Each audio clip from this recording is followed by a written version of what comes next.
है guys, welcome to Indraj question centre. दोस्तों, आज हम पढ़ेंगे स्किनर स्किनर के सिद्धांतों के बारे में पढ़ेंगे। इससे पहले यदि आप लोग सभी विषय की फ्री क्लासेस पाना चाहते हैं तो चैनल को सब्सक्राइब करें, दोस्तों में शेयर करें और लाइक करें। दोस्तों, जैसा कि हमारी शिक्षा देश हित में शिक्षा है, देश के लिए समर्पित शिक्षा है, तो दोस्तों इसी के साथ शुरू करते हैं हम स्किनर के सिद्धांत।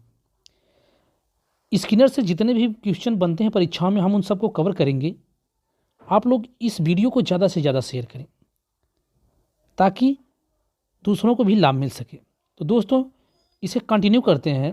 तो सबसे पहले देखेंगे बीएफ स्किनर, या जो थे वीएफ स्किनर, इन्हीं का एक बहुत प्रचलित सिद्धांत है क्रिया प्रसूत का सिद्धांत, क्रिया प्रसूत अनुबंधन सिद्धांत, क्रिया प्रसूत अनुबंधन सिद्धांत, क्योंकि इसी से बार बार परीक्षाओं में क्वेश्चन पूछे जाते हैं। तो दोस्तों आगे देखेंगे, यह आपके हैं स्किनर महोदय, वीएफ स्किनर महोदय यही हैं। और इनके जीवन काल के बारे में देखेंगे तो इनका जीवन काल था 20 मार्च 1904 से 18 अगस्त 1990 ईस्वी तक। हम देखेंगे यह जो बीएफ स्किनर थे यह कहाँ के निवासी थे? यह अमेरिका के निवासी थे और यह हार्वर्ड विश्वविद्यालय के प्रोफेसर भी थे। यह हार्वर्ड विश्वविद्यालय अमेरिका में पढ़ता है। यह स्किनर क्या थे? इसके प्रोफेसर थे। अब हम देखेंगे कि इन्होंने जो क्रिया प्रसूत अनुबंधन सिद्धांत दिया है यह कब दिया था। तो क्रिया प्रसूत अनुबंधन सिद्धांत बीएफ स्किनर ने सन 1938 में दिया था, सन 1938 ईस्वी में दिया था। और इस सिद्धांत के दौरान उन्होंने चूहे पर प्रयोग किया था, उन्होंने चूहे पर प्रयोग किया था। कब? सन 1938 ईस्वी में। तो दोस्तों, जैसा कि हम जानते हैं वीएफ स्किनर ने 2 बार प्रयोग किया था, 2 बार प्रयोग किया था, जिसको बारी बारी से पूछ लिया जाता है। तो यदि देखेंगे कि उन्होंने पहली बार किस पर प्रयोग किया तो चूहे पर, सन 1938 ईस्वी में। दूसरा प्रयोग उन्होंने किया था कबूतर पर, कब? सन 1943 ईस्वी में। तो दोस्तों क्वेश्चन पूछा जाता है कि इस स्किनर ने सर्वप्रथम किस जानवर पर प्रयोग किया था। तो किस जानवर पर? सर्वप्रथम पूछे तो चूहे पर, दूसरी बार पूछे तो कबूतर पर। तो दोस्तों अब हम देखेंगे कि क्रिया प्रसूत अनुबंधन सिद्धांत को कार्यात्मक प्रतिद्वंद्विता तथा साधक अनुबंध के नाम से भी जाना जाता है। जो क्रिया प्रसूत अनुबंधन सिद्धांत है, इसको कार्यात्मक प्रतिद्वंद्विता तथा साधक। अब हम देखेंगे कि इन्होंने जो प्रयोग किया था इसमें अनुक्रियाकर्ता कौन था और इन्होंने किस चीज़ को सबसे महत्वपूर्ण बताया था। तो अनुक्रियाकर्ता, जैसा कि अनुक्रियाकर्ता कौन था? चूहा। प्रथम प्रयोग में चूहा, द्वितीय प्रयोग में कबूतर। अब हम देखेंगे यह पुनर्बलन, क्योंकि स्किनर ने सबसे अधिक महत्वपूर्ण किसे बताया था? भोजन को। यह हम कहेंगे पुनर्बलन को। अब हम यह जानेंगे कि यह पुनर्बलन क्या होता है।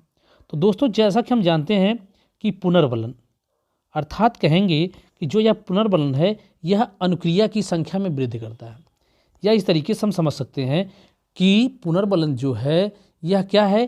कार्य या अनुक्रिया करने के लिए उत्तेजित करता है। तो दोस्तों हम देखेंगे कि पुनर्बलन जो होता है वह 2 प्रकार का होता है, एक सकारात्मक होता है और एक नकारात्मक होता है। पुनर्बलन सकारात्मक भी होता है और नकारात्मक भी होता है। दोस्तों हम जैसा जानते हैं कि स्किनर ने कहा कि यदि प्राणी या बालक को सकारात्मक पुनर्बलन दिया जाए तो प्राणी क्रिया को दोहराता है। अर्थात बालक जिस कार्य को सीख रहा है यदि उसे सकारात्मक पुनर्बलन दिया जाता है तो वह क्या करेगा? क्रिया को बार बार करेगा और बार बार करते करते वह क्या करेगा? चीज़ों को सीख जाएगा। तो दोस्तों इसी के साथ नेक्स्ट देखेंगे कि स्किनर ने इस सिद्धांत के दौरान 2 व्यवहार बताए थे। कहा कि एक सामान्य व्यक्ति जो होता है वह 2 प्रकार का व्यवहार करता है।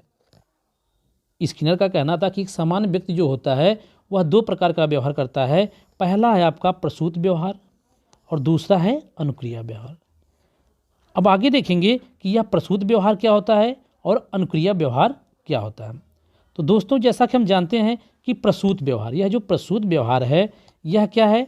अपनी इच्छा से किया जाने वाला व्यवहार वह क्या होता है आपका प्रसूत व्यवहार होता है। अर्थात बालक जो अपनी इच्छा से व्यवहार करता है, हम कहेंगे कि जो उद्दीपक, थॉर्नडाइक ने बताया कि बालक व्यवहार कैसे करता है, वह उद्दीपक को देखकर व्यवहार करता है या क्रिया करता है। लेकिन स्किनर ने क्या बताया कि क्या करता है, जब बालक अपनी इच्छा से जो व्यवहार करता है उसे हम क्या कहेंगे, प्रसूत व्यवहार कहते हैं।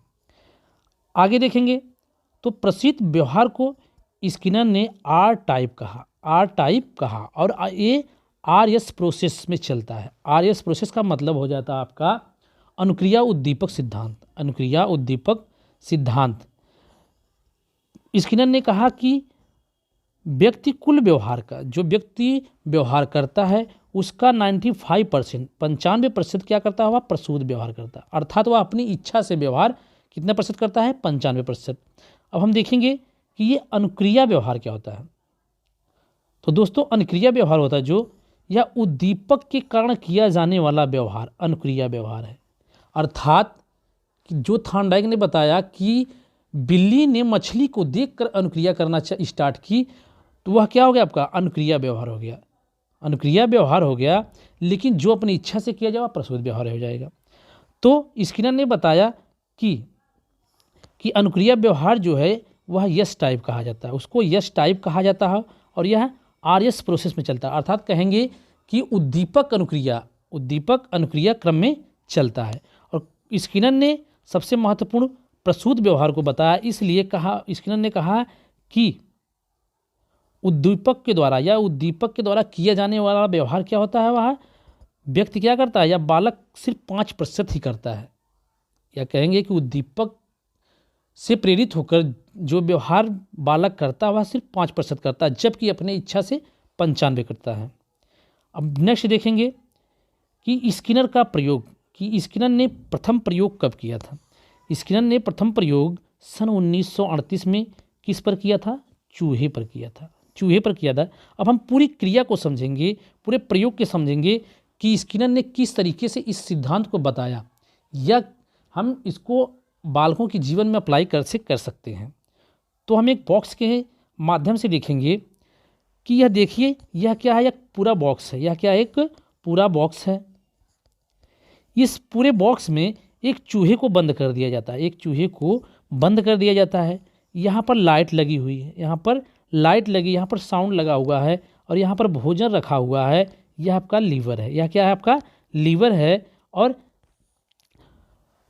जब चूहे को बंद किया जाता है तो चूहे क्या किया जाता है, वहाँ पर जो बल्ब होता है उसको क्या होता है, बुझा दिया जाता है। और जब बुझा दिया जाता है बल्ब को, तो चूहा क्या करता है, उसमें दौड़ना चालू करता है या अनुक्रिया करना चालू कर देता है। अनुक्रिया करने के दौरान ही अचानक उसका पंजा क्या करता है, लीवर पे पड़ता है। लीवर पर पड़ता है तो बल्ब जल उठता है और साउंड आता है। और उसके बाद यहाँ से भोजन निकल करके क्या यहाँ आ जाता है। और यह भोजन जब बॉक्स में गिरता है तो यह भोजन चूहे को प्राप्त हो जाता है और चूहा उस भोजन को खा लेता है। अब वह भोजन की लालच में, हम कहेंगे कि जब वह भोजन को पा जाता है तो चूहा अनुक्रिया करना चालू कर देता है। यह अनुक्रिया बार बार करता है और भोजन को बार बार खा लेता है। एक समय ऐसा आता है कि चूहा तुरंत ही क्या करता है, तुरंत लीवर पर पैर मारता है और तुरंत भोजन आता है और तुरंत खा लेता है। तो आगे देखेंगे कि बॉक्स में चूहे को बंद कर दिया जाता है और बल्ब भी बुझा दिया जाता है, परंतु चूहा अपनी इच्छानुसार क्रिया करना प्रारंभ कर देता है। अचानक उसका पैर स्विच पर लगता है तो बल्ब जल उठता है और रोटी का टुकड़ा नीचे गिरता है और चूहा रोटी खा लेता है। चूहा यही क्रिया बार बार करता है और लक्ष्य को प्राप्त कर लेता है।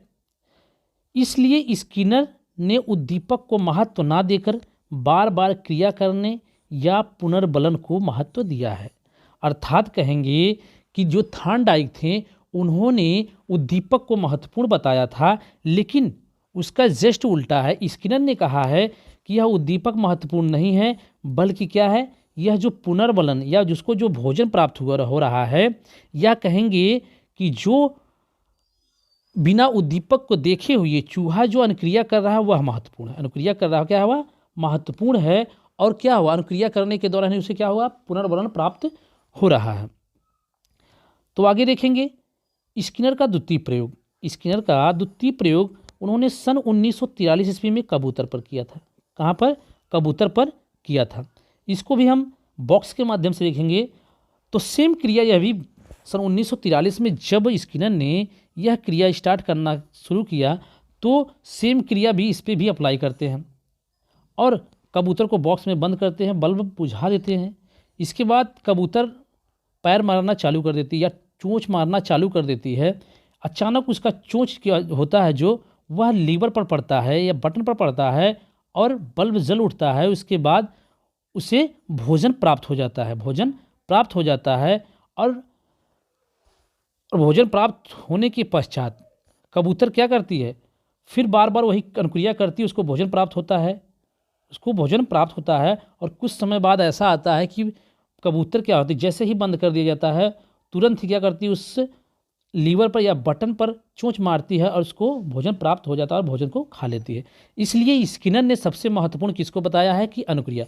स्किनर ने कहा है कि सबसे पहले बालक अनुक्रिया करता है, वह अपने आप से या अपने आप बिना कहे या बिना उद्दीपक को दिखाए हुए वह अनुक्रिया करता है, उसको फिर पुनर्वलन प्राप्त होता है, फिर वह पुनर्वलन पाने की इच्छा में क्या करता है, वह अनुक्रिया करता है। या कहेंगे कि अनुक्रिया वह बिना उद्दीपक के ही करता है। इसलिए स्किनर ने किसको सबसे महत्वपूर्ण बताया है, वह स्किनर ने अनुक्रिया को सबसे महत्वपूर्ण बताया है।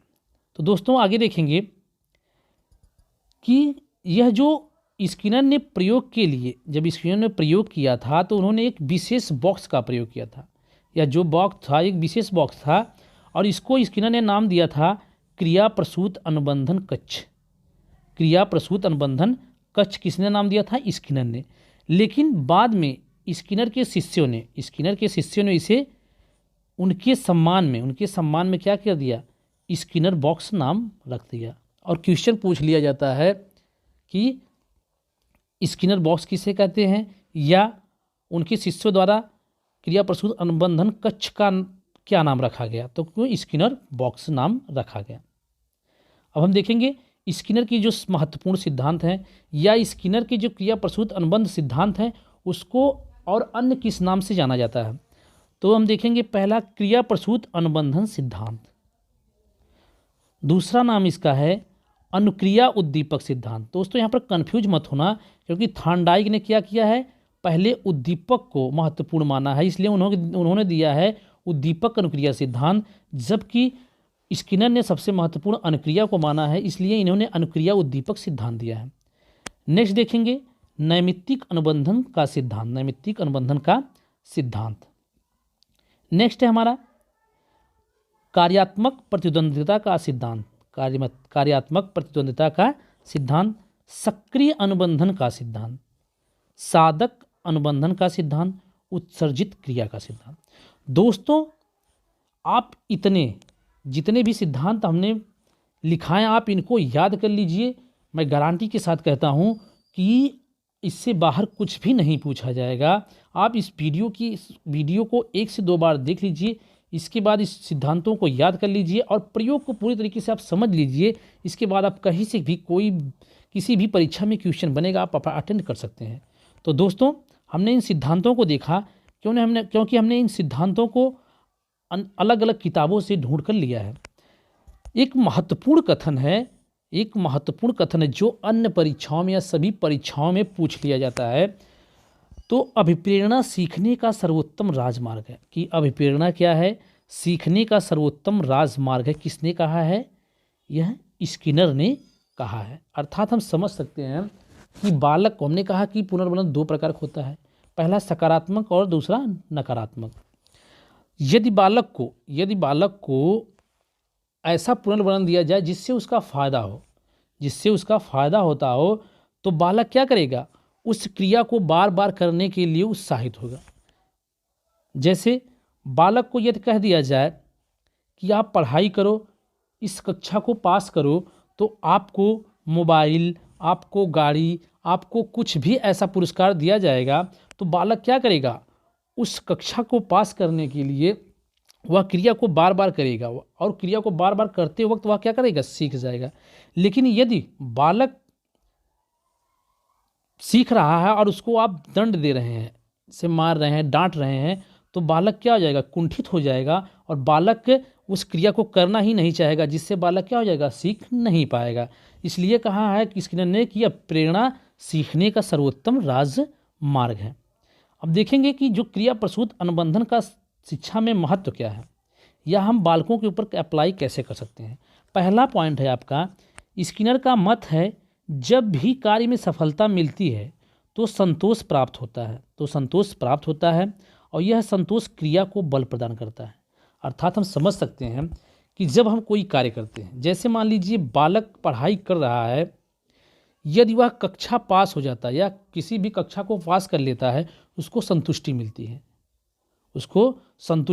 हम कहेंगे कि जैसे चूहे को भोजन प्राप्त हुआ तो उसको संतुष्टि मिली और यही कह रहा है स्किनर ने यही कहा है कि यह संतोष क्या करता है, क्रिया को बल प्रदान करता है, अर्थात क्रिया करने के लिए प्रेरित करता है। दूसरा पॉइंट देखेंगे कि इसमें पुनर्बलन को बल मिलता है और अधिकाधिक अभ्यास द्वारा क्रिया को बल मिलता है। कहा जाता है कि इसमें पुनर्बलन क्या है, सबसे महत्वपूर्ण है और क्रिया करने के लिए क्या करेगा, प्रेरित करेगा, वह अनुक्रिया करने के लिए प्रेरित करेगा। लेकिन बालक पहले क्रिया करता है, उसके बाद उसको पुनर्बलन प्राप्त होता है, फिर वह पुनर्बलन प्राप्त करने के लिए क्या करता है, वह अनुक्रिया करता है। नेक्स्ट देखेंगे कि इस सिद्धांत में सीखी जाने वाली क्रिया को छोटे छोटे पदों में विभाजित किया जाता है और शिक्षा इस विधि का प्रयोग करके सीखने में गति और सफलता दोनों मिलती है। स्किनर का कहना है कि क्या करेंगे, हम इसको छोटे छोटे पदों में विभाजित करेंगे जिससे बालक क्या हो, अच्छे तरीके से सीख सके और क्या हो, वह जो कार्य कर रहा है उसको भली भांति क्या हो, सीख सके। नेक्स्ट देखेंगे, शिक्षक इस सिद्धांत के द्वारा सीखी जाने वाले व्यवहार के स्वरूप को प्रदान करता है, वह उद्दीपन पर नियंत्रण करके वांछित व्यवहार का सृजन करता है। अर्थात तो दोस्तों, आप इस वीडियो को 1 से 2 बार देख लीजिए और इसका नोट्स बना लीजिए। आपको यदि फ्री नोट्स चाहिए तो नीचे टेलीग्राम का लिंक मिल जाएगा, आप उस पर जाकर वहाँ से आप सेम टू सेम PDF ले सकते हैं और भी फ्री।